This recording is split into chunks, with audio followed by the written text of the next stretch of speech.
بسم اللہ الرحمن الرحیم۔ سورۃ المائدہ آیت نمبر 18 اور 19۔ یہود و نصارہ کا اپنے بارے میں ایک غلط خیال اور گمان تھا کہ ہمارا تعلق اللہ سے باقی لوگوں کے مقابلے میں زیادہ ہے اور ہم اللہ کے محبوب ہیں۔ اللہ تبارک و تعالی ان کا جو تصور ہے اس تصور کی نفی کر رہے ہیں۔ وقالت الیہود، اور کہا، صیغہ مؤنث ہے اس لیے یہاں قوم ہے اور یہاں ملت ہے، کیونکہ یہود قوم اور یہ ان کی پوری ملت نصارہ۔ انہوں نے کہا نحنو، ہاں دیکھو نحنو یہاں صیغہ پھر جمع کا لایا گیا اور جمع لانے کا یہاں یہی ہے کہ قوم اور ملت مراد ہے، من حیث الفرد نہیں، من حیث الجماعت۔ انہوں نے کہا نحنو ابنا، یہ ابن کی جمع ہے۔ ابن کہتے ہیں کس کو؟ بیٹے کو۔ یہ اس کی نسبت ہے اس کی طرف، اللہ کے بیٹے ہیں۔ وَأَحِبَّا، یہ حب کہتے ہیں محبوب، محبت، اور اس کے وہ ضمیر کا مرجع گویا احباء اللہ، اللہ کے محبوب ہے۔ یہ ان کا ایک تصور ہے۔ یہاں یہ جو لفظ ابن ہے نا، اسے قطعاً ان کا مقصد یہ نہیں تھا کہ ہم اللہ کے بیٹے ہیں۔ بیٹے کا جیسے ہمارے ہاں تصور ہے کہ بھئی فلاں فلاں کا بیٹا ہے، کا مطلب کیا ہے کہ گویا کہ وہ اس کے ساتھ نسبی تعلق، یہ نسبی تعلق نہیں کہہ رہے۔ اصل میں عربی میں بیٹا ہونا یہ بہت سارے معنوں میں استعمال ہے۔ گہرے تعلق، جیسے حضرت آدم علیہ السلام کو ابن الطین کہتے ہیں، یعنی مٹی کا بیٹا، چونکہ مٹی کے ساتھ حضرت آدم کا تعلق ہماری نسبت تھوڑا سا زیادہ ہے، کیوں وہ براہ راست مٹی سے پیدا ہے اور ہمارے بیچ مٹی ہے لیکن براہ راست نہیں ہے، واسطے کے ساتھ ہے۔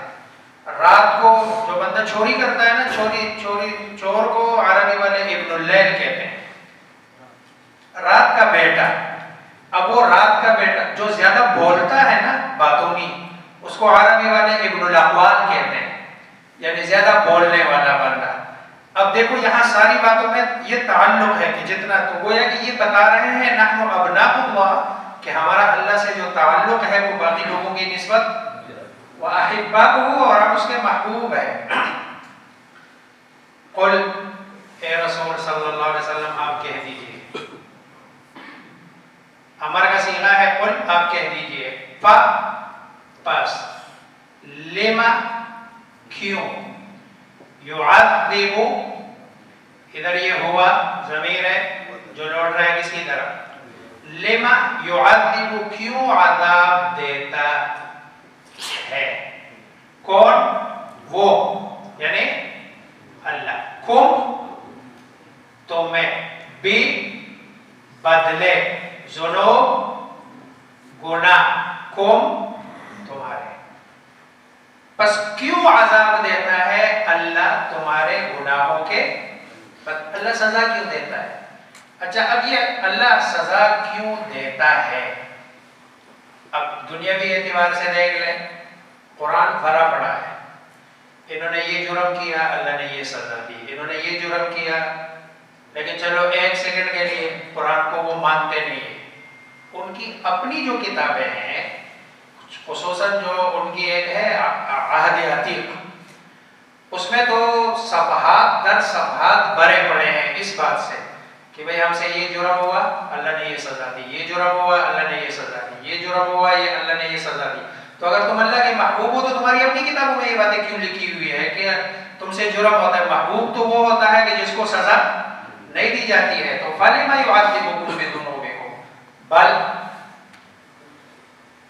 اس کو عربی والے کہتے ہیں یہ استدراک کے لیے آتا ہے، مضمون کو دوسری طرف پر جو تمہارا نظریہ ہے وہ غلط ہے، تم کیا ہو؟ بلکہ تم سب بشر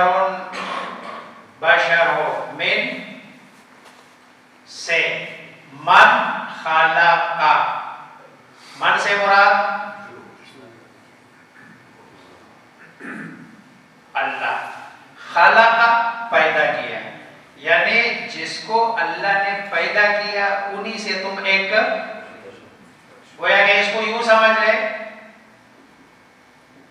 مخلوق، یعنی اللہ کی مخلوق سے تم ایک، جیسے باقی لوگوں کے ساتھ اللہ کا تعلق ہے تمہارے ساتھ بھی وہی خالق اور مخلوق کا تعلق ہے، محبوب اور محب کا تعلق نہیں ہے۔ باقی جو تم یعذبکم بذنوبکم یغفر،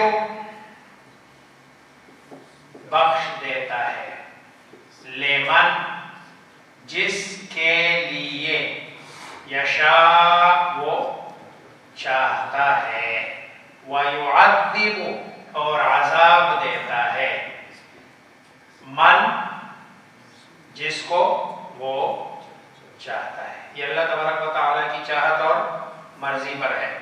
وَلِلَّهِ مُلْكُ السَّمَاوَاتِ وَالْأَرْضِ۔ دیکھو احباء ابناء اللہ، اس کے بیچ میں جو واسطے ہیں نا، چونکہ ہم انبیاء کی اولاد ہیں، اس لیے انبیاء کی اولاد ہونے کی وجہ سے ہم اللہ کے قریب ہیں، اور اللہ کے قرب کی وجہ سے گویا کہ اللہ ہمیں عذاب نہیں دیں گے۔ یہ تمہارا والا نظریہ غلط ہے، نہیں۔ وَلِلَّهِ مُلْكُ السَّمَاوَاتِ وَالْأَرْضِ وَمَا بَيْنَهُمَا۔ کوئی نبی، کوئی ولی، کوئی صرف اپنا عمل ہے جو بندے کے ساتھ جائے گا، کسی کے ساتھ نسبت کی وجہ سے کوئی بھی بندہ، ورنہ تو حضرت نوح علیہ السلام کا اپنا بیٹا، حضرت لوط علیہ السلام کی اپنی بیوی، یعنی رشتے ہیں کتنے گہرے، اس سے بڑے گہرے رشتے، بیوی کا رشتہ اس سے بڑا رشتہ اور کون ہو سکتا ہے، اسی طرح بیٹے کا رشتہ، لیکن بادشاہت اللہ کی ہے، اللہ نے فیصلہ کرنا ہے۔ وَلِلَّهِ اور اللہ کے لیے، ملک بادشاہ، السماوات والارض آسمانوں کی، اور وما بین اور جو درمیان ہے، ہما زمین اور آسمان کی، وَإِلَيْهِ الْمَصِيرُ إِلَى طرف ہی اللہ کے، اور اللہ کی طرف ہی المصیر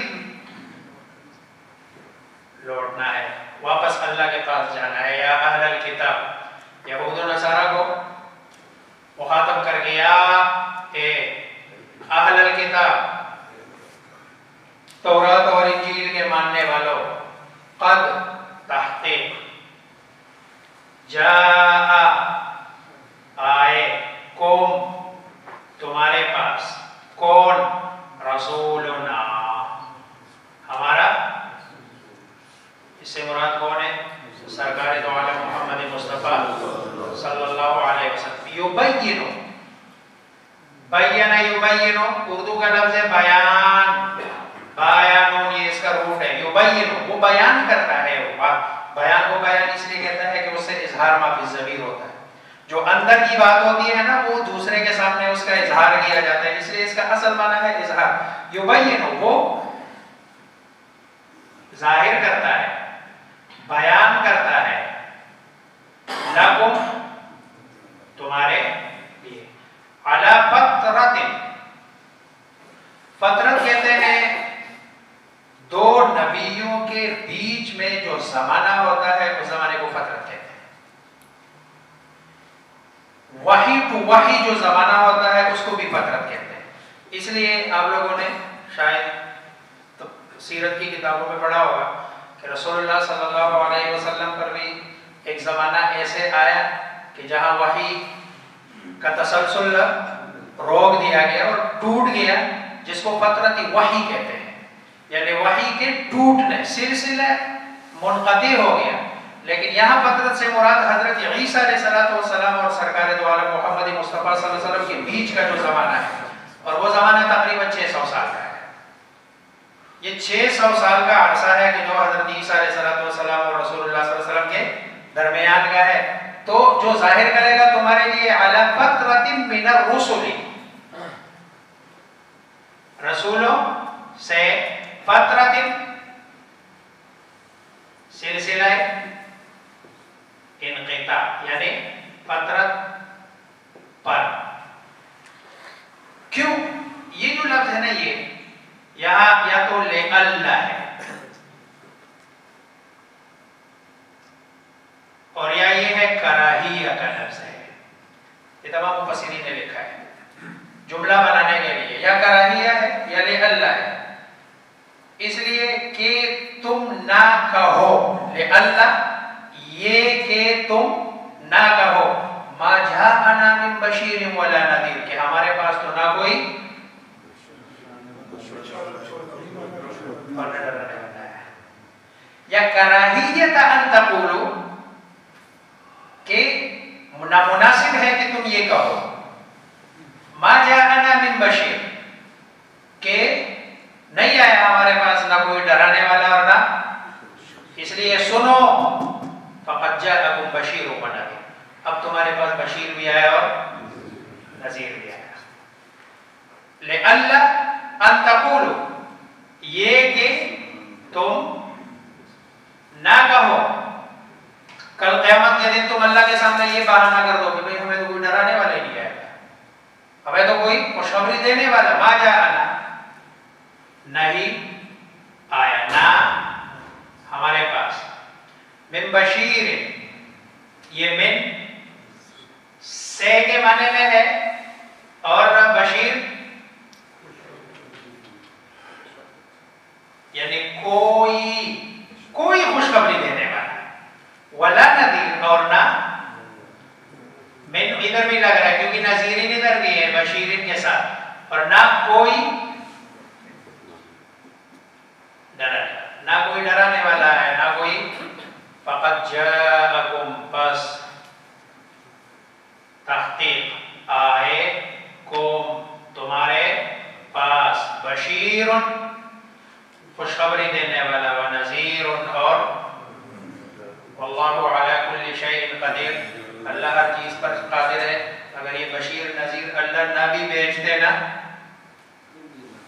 تو تب بھی تمہارے ذمہ یہ واجب تھا کہ تم اللہ پر ایمان لے آتے، لیکن یہ اللہ کی مہربانی ہے، کمال مہربانی ہے. صرف وہ جو تمہارا قیامت والے دن اگر کوئی حجت تمہاری بن سکتی تھی نا، اللہ نے وہ تمہاری حجت ختم کر دی کہ نہیں، تاکہ کوئی حجت باقی نہ رہے. واللہ علی کل شیء قدیر، اور اللہ تبارک و تعالی ہر چیز پر کیا ہے، قادر ہے. نہ بھی ہوتا تب بھی اللہ تبارک و تعالی عذاب دینے میں خود مختار تھے. وقالت اليهود والنصارى، اور کہا یہود و نصارہ نے نحن ابناء اللہ واحبہ، کہ ہم اللہ کے بیٹے اور محبوب ہیں. قل فلم يعذبكم بذنوبكم، بس آپ کہہ دیجئے تو کیوں عذاب دیتا ہے اللہ تمہیں تمہارے گناہوں کے بدلے. بل انتم بشر ممن خلق، بلکہ تم تو بشر ہو اس سے جو اس نے پیدا کیے.